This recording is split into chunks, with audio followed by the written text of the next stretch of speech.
All right, I'm the flat rate master, and after a tow truck delay, let's see what's going on around the shop. All right, Eric has this Chevy Trax. The compressor is getting power, but no blow cold because the clutch has failed, so doing that. Hyundai, nothing real major. Battery, some filters, some wipers, oil change. All right, I've got this Audi A6, I think. Customer complaint was a slight squeaking in the front suspension, had some torn bushings, so wrote it up for control arms and struts. And, well, I broke the stupid height sensor, so I'm waiting for that for tomorrow so I can align it and we'll get it out of here. Because, all right, this Mazda customer said that YouTube said it needed a carbon cleaning to fix his misfire. Test drove, said that was wrong.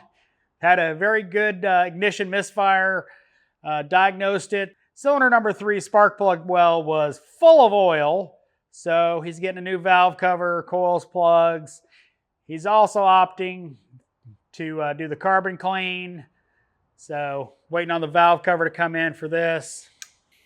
Got a Patriot out there that he took it to the dealer. They told them they could not replicate the noise, charged them $100.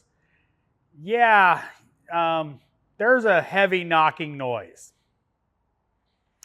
Compressor's gone out and it's knocking hard. Diagnosed it, no big deal. But yeah, Chrysler dealer charged them $100 to not do anything.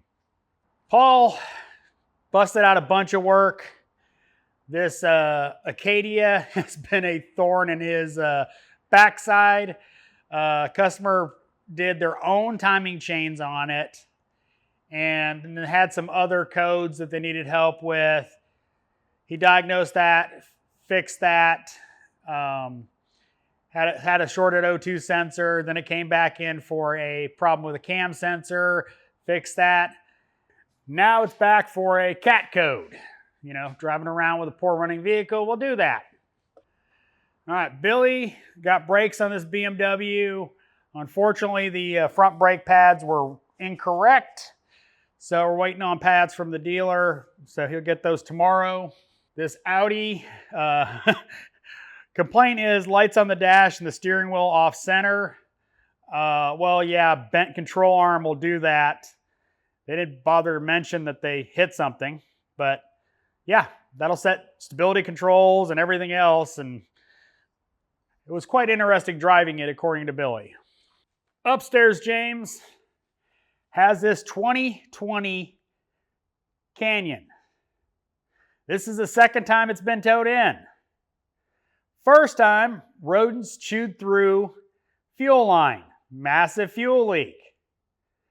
Well, they picked it up, drove it home, parked it, left for a week, came back, and it was a no start.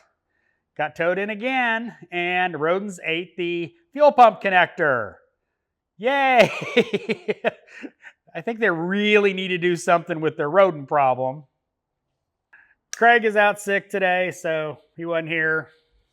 By the way, if you want to meet Upstairs James, go watch Wrench Every Day, because he's in their latest video. So, just FYI. As always, thanks for watching. I am the Flat Rate Master.